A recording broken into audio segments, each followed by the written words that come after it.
अगर पद्मावती और झांसी की रानी हो तो दुनिया में किसी की सामर्थ्यता नहीं, कोई आपको निगाह उठाकर देख ले। आप में वो बल होना चाहिए, आप में वो सामर्थ्यता होना चाहिए। कैसे? कोई देख ले भला, कोई किसी पर कोई कमेंट्स कर दे भला, कोई किसी को शब्द बोल दे भला, नहीं। पार्वती मैया को क्रोध नहीं आया, पर देव अधिदेव महादेव को क्रोध आ गया। पार्वती जी ने केवल राहु को घूर कर देखा, एक टकटकी लगाकर राहु को पार्वती जी ने घूर कर देखा। उतनी देर में तो पार्वती जी के देखते से ही राहु की आंख में से आंसू टपकना प्रारंभ हो गए। जरा विचार करना, अगर कोई कुछ कह दे तुमसे और स्त्री मात्र अगर घूर के देख ले तो अच्छे अच्छे के पसीने छूट जाते हैं, वो नारी हुआ करती है, वो नारी हुआ करती है।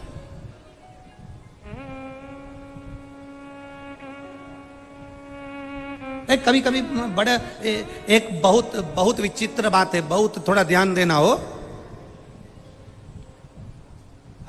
हमारी बात का लोग थोड़ी गलत जगह लेकर चले जाते हैं, परंतु उम्मीद है कि जितने शंकर के श्रोता हैं वो वाणी को समझते हैं, उस बात को बहुत ध्यान करते हैं। एक पहले ऐसा नियम था, बहुत पहले की बात है, बहुत पहले की बात है। पहले ऐसा नियम था, पति मर जाता था तो पत्नी ऐसा हाथ जोड़कर अर्थी के पीछे पीछे चलती थी और पति के साथ, बोलो बोलो जम के बोलो, सती हो जाती थी। था कि नहीं था ऐसा नियम? पहले ऐसा नियम था।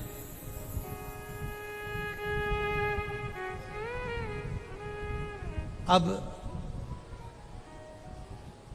एक पति ने अपनी पत्नी से कहा कि पत्नी स्त्री नारी कमजोर होती है, तो नारी ने अपने पति से कहा, नारी बराबर दुनिया में कोई बलवान नहीं हो सकता। जब एक नारी अपने बच्चे को जन्म देती है तब उसका दूसरा जन्म होता है, वो मौत के मुंह से भी वापस लौट कर आती है अपनी औलाद को जिलाने के लिए, अपनी औलाद को जीवित रखने के लिए मौत के घाट से वापस लौट कर आती है। जितना बल नारी में होता है उतना बल पुरुष में नहीं। इतने में पति ने कहा, पत्नी में इतना बल नहीं जितना पुरुष में होता है। पत्नी ने कहा, ठीक है। जब पति प्राण छोड़ता है, मरता है, तो जलती हुई चिता में जिंदा नारी बैठती है, उसमें उतना बल होता है। अब एक बार कोई पति को, अभी तक नारी सती होती थी, किसी को सता होता हुआ बता दो। कोई एक ढूंढ कर लेकर आओ जो सता हो गया, एक नहीं मिलेगा। नारी में बल होता था, पति को अर्थी पर, चिता पर लेकर गोदी में बैठ जाती थी, लाल चूनर ओढ़कर, पूरा श्रृंगार कर कर पूरा गांव देखता था, और नारी की बलता यह होती थी कि वो सती हो जाए। पर अब तुम कह रहे हो कि तुम इतने बलवान हो, तो पत्नी मरे तो सता क्यों नहीं हो गए? एक बलवता दिखाओ।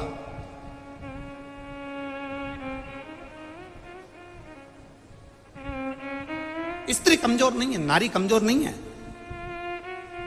आज की बेटियों को देखकर, आज की नवयुवक पीढ़ी को देखकर, आज की बेटियों को देखकर तो हृदय से कहूंगा, मेरी बेटियां अब कमजोर नहीं हैं।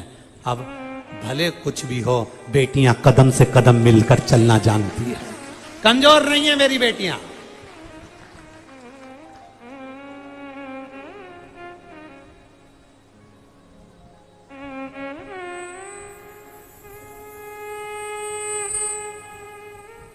कदम से कदम मिलाकर चलना जानती है।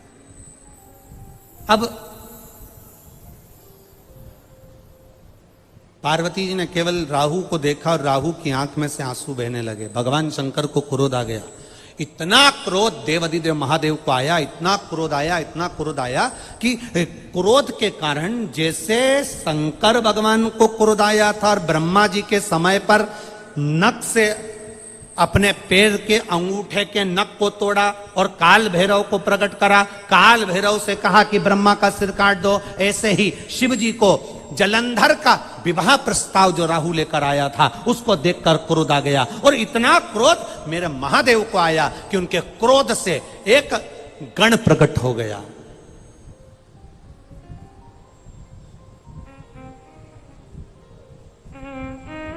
एक गण प्रकट हो गया जिसका नाम था कीर्तिमुख। क्या नाम है? कीर्तिमुख। एक गण प्रकट हुआ। गण ने पूछा मैं कौन? शंकर भगवान कहते हैं जैसे मैंने काल भैरव को प्रकट करा था, तू किसी भैरव से कम नहीं है, तू किसी भैरव से कम नहीं है।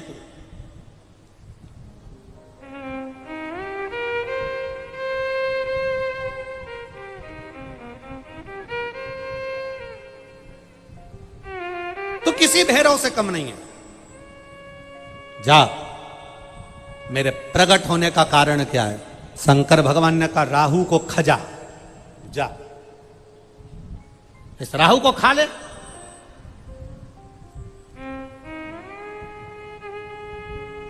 अब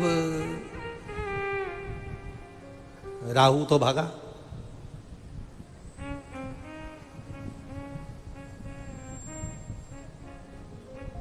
ये जो शादी के बीच में जो होते हैं ना, लड़का लड़की के बीच में जो होते हैं, रिश्तेदारों के बीच में जो होते हैं, थोड़ा सा भी संबंध खराब होता है ना तो सबसे वाले बीच में जो रहते हैं सबसे पहले भागते। जिनने कराई थी शादी, जिनने कराई शादी, कोई के मामा जी ने कराई, कोई के मौसा जी ने कराई, कोई के काका जी ने कराई, कि हमारे परिचित था उसने कराई, और जैसे ही संबंध बिगड़ा, लड़का लड़की के बीच में संबंध बिगड़ा, अदालत में बात पहुंची तो जो बीच वाला है ना सबसे पहले पीछे हट जाता है। वो कभी नहीं कहता कि मैं तुम्हारा साथ दूंगा। अब क्या करें साहब, हमने तो अच्छा ही देखा था, हमने तो बताया था, देख लो, तुमने ही नहीं देखा तो हम क्या करें? हमको क्या मालूम था कि लड़की ऐसी होगी, हमको क्या मालूम था कि लड़का ऐसा होगा। बीच वाला भाग जाता। राहु भागा। जलंधर और पार्वती के विवाह प्रस्ताव को जो लेकर आया था वो राहु भागा। अब पीछे पीछे कीर्तिमुख भागता गया। भागते भागते राहु जलंधर के पास पहुंचा। मेरे प्राण कैसे बचेंगे? जलंधर ने कहा यहां से जा, अगर मुझे देख लिया तो मुझे खा जाएगा, चल यहां से। जलंधर ने भी भगा दिया। भागते भागते सब दूर गया। ब्रह्मा जी के पास में गया, इंद्र के पास गया, नारायण के पास गया, सब दूर जाकर आया, पर उसके प्राण बचाने वाला कोई नहीं था।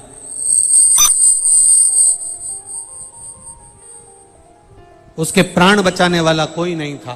भागते भागते भागते भागते आखिरी में उसने देख लिया कि कोई प्राण नहीं बचा रहा। तब शंकर जी के एक शिवालय में जाकर बैठ गया।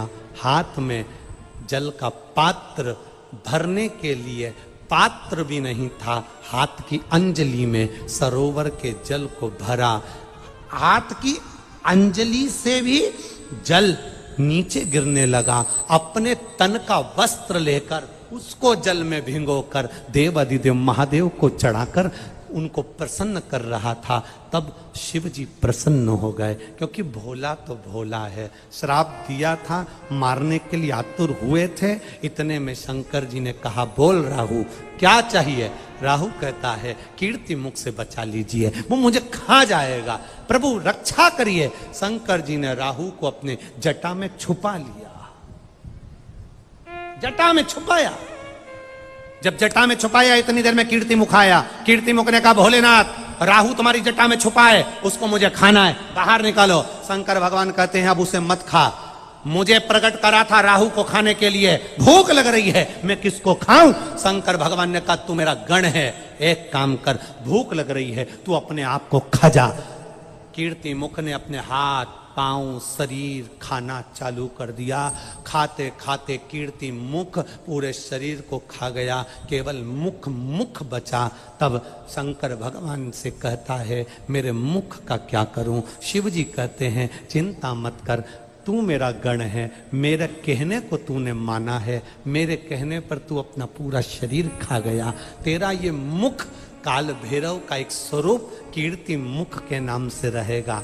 पूरे मृत्यु लोक में जितने देवालय, जितने शिवालय, जितने मंदिर रहेंगे, उस मंदिर के गेट पर तेरा मुख लगाया जाएगा। कभी भी आपने एक मुख मंदिर के गेट पर देखा होगा? जीवान बाहर निकली है, भयंकर सा मुख है। किसी किसी मंदिर में तुमने देखा होगा, दरवाजे पर बिल्कुल बीच में लगा हुआ वो मुख नजर आता है। वो शंकर भगवान ने जिसको प्रकट करा था वो कीर्ति मुख था। शिव जी ने कहा, सुन कीर्ति मुख, तू काल भैरव का स्वरूप रहेगा, तू भैरव का स्वरूप रहेगा। मंदिर में, देवालय में, शिवालय में, दरवाजे पर तू बैठा रहेगा, चौखट पर तू बैठा रहेगा। जो शिवालय के अंदर जल चढ़ाने के लिए प्रवेश करेगा, उसके अंदर जितना दुख होगा, जितनी तकलीफ होगी, जितना कष्ट होगा, जितनी बीमारी होगी, जितना रोग होगा, जो शंकर के मंदिर में एक लोटा जल लेकर प्रवेश करेगा, भरे हुए पात्र को जब तू देखेगा, तेरी दृष्टि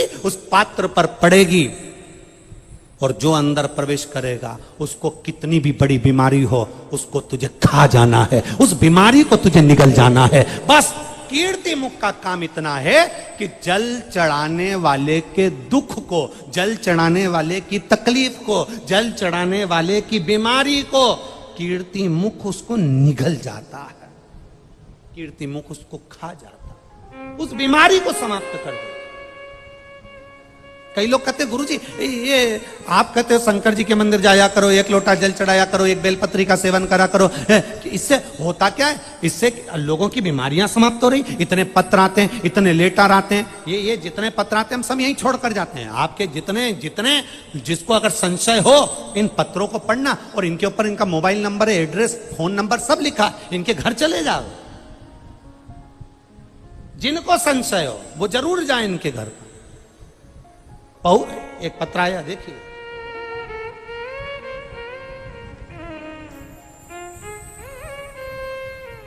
गुरुजी, मैं बबलू कंवर निवासी परबतसर जिला नागौर की रहने वाली हूं। कहीं बैठी हो तो हाथ हिला सकती हैं। बबलू कंवर निवासी परबतसर जिला नागौर की रहने वाली हूं। कहीं बैठी हो तो अपना हाथ हिला सकती हैं। कहीं पर भी बैठी हो दोनों हाथ हिला सकती हैं अपने। कहीं दिखे तो हाथ ऐसा जरूर हिलाएं एक बार। मैं बबलू कंवर निवासी परबतसर जिला नागौर की रहने वाली। पिछली सालासर कथा में आप राजस्थान के सालासर में आए थे। आप कहते हो पंडाल में बैठकर कथा सुनते समय जो मांगते हो वो मिलता है। मैं भी अपने नागौर जिले से आई और मैंने सोचा चलो सालासर जी में महाराज कहता है तो अपन मांग कर देखें। पिछली सालासर की कथा में मनोकामना लेकर आई थी और बाबा ने मेरी मनोकामना पूरी करी। मेरे जमाईसा की नौकरी की मनोकामना लेके आई थी गुरुदेव, बाबा ने पूर्ण करी। मेरे जमाईसा 5 मई 2023 को रेलवे में उनकी नौकरी लग गई, इसलिए मैं यहां प्रणाम करने के लिए आई। शिव उदारता क्या है? आप अगर शंकर के मंदिर जा रहे हो, आप शिव महापुराण की कथा में पहुंच रहे हो, हाँ हम ये मानते हैं। कोई कह रहा था गुरुजी ये पुष्कर का मेला लगता है, बहुत लाखों लोग आते हैं, पर इतनी भीड़ आ जाएगी, ये पुष्कर मेले का ग्राउंड छोटा पड़ जाएगा, ये कभी सोचा नहीं था, ऐसा अनुभव नहीं सोचा था। हम कह रहे हैं आए हो आप, कथा में पहुंचे हो आप, पंडाल में बैठे हो आप, केवल पंडाल में नहीं बैठे हो। जितने दिन तक शिव महापुराण की कथा जिस भूमि पर होती है वो भूमि भूमि नहीं रहती। मेरा कैलाश शंकर भगवान उतर कर उस भूमि पर आ जाता है और वर प्रदान कर कर जाता है। एक पत्र और आया है, देखिए।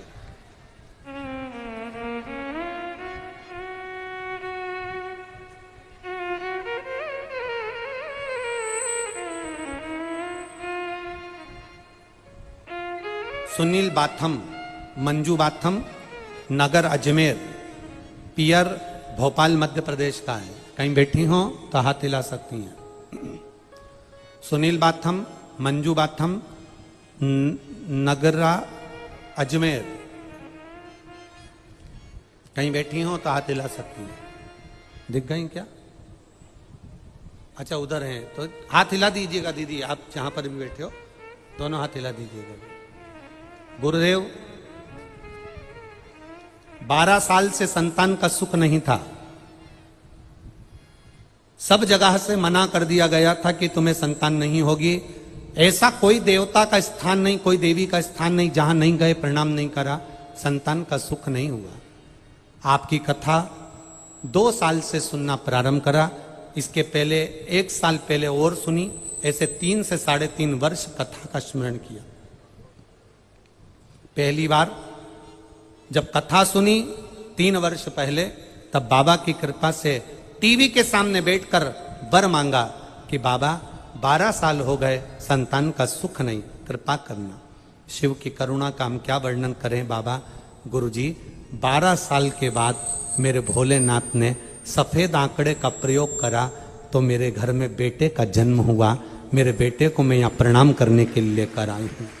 12 वर्ष के बाद संतान का सुख दिया है, जिसका फोटो में लगा रही हूँ। बच्चा आया है क्या साथ में उनके साथ? अगर बच्चा आया हो तो आस्था चैनल वाले टीवी पर दिखा देना। अब इतनी दूर से बच्चा कैसे आएगा यहाँ, तो टीवी पर दिखा दो उसको। बच्चा आया हो तो उसको गोदी में ले लो माँ। 12 वर्ष के बाद बच्चे का फोटो आप टीवी पर जो फोटो लगाया है उसका भी स्मरण कर सकते। 12 वर्ष के बाद। और महाराज खाली ना जाता कोई दर से तुम्हारे, खाली ना जाता कोई दर से तुम्हारे, मैं भी खड़ा हूँ बाण अपने हृदय लगा लो गिरा जा रहा उठा लो। आपकी भक्ति का बल बढ़ा लो, आपके स्मरण का बल बढ़ा लो। जो मंदिर के अंदर जाए, जो 1 लोटा जल चढ़ाने के लिए जाए, जो शिवालय में प्रवेश कर जाए, 1 लोटा जल जो महादेव को समर्पित करने के लिए जाए, शिव कथा कहती है कीर्ति मुख, तो उस चौखट पर भैरव के रूप में विराजमान होना और उसके दुख को तू खा जाना, उसकी तकलीफ को तू निकाल लेना, उसके बीमारी को तू समाप्त कर देना।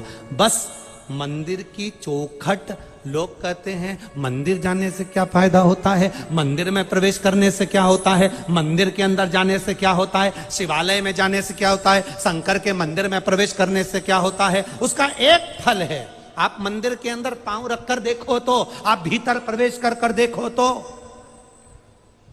कई लोग कहेंगे हमारे पुष्कर में कथा हो रही है, हमारे पुष्कर में कथा हो रही है।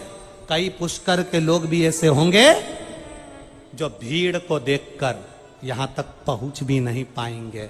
हमारा उनसे निवेदन है, ये बार बार नहीं होने वाली है। कोई भाग्य जगे होंगे और ब्रह्मा जी को अच्छा लगा होगा तो यहां बुला लिया। कठिन, बहुत कठिन है यहां तक पहुंचना। अजमेर में बैठे हुए लोग सोचेंगे 15 किलोमीटर पर हो रही है, भीड़ बहुत हो रही है, कैसे जाएं, क्या करें। कुछ तो होगा शिव पुराण में जो ये जयपुर से, बीकानेर से, फलोदी से, राजस्थान में ना जाने कहां कहां से, पंजाब, हरियाणा, ऐसी ना जाने कहां कहां से यहाँ है। कुछ तो इनकी झोली में बाबा ने भरा होगा, तब तो ये यहाँ पहुंचे हैं। और बाबा लुटाने के लिए आया, और अगर आप उसके दरवाजे तक पहुंचकर नहीं लूट पाए तो तुम्हारी जिंदगी बेकार है महाराज। गए वो लुटाने को आया।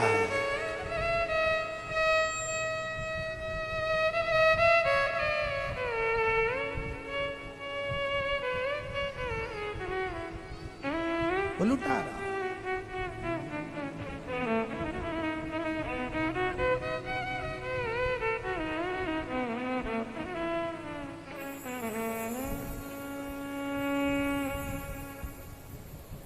शिव के सिवा कहीं दिल ना लगाना, शिव के सिवा कहीं दिल ना,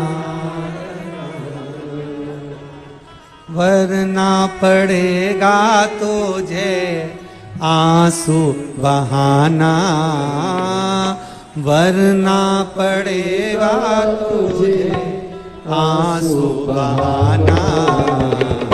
शिव के सिवा कहीं दिल ना लगाना, शिव के सिवा कहीं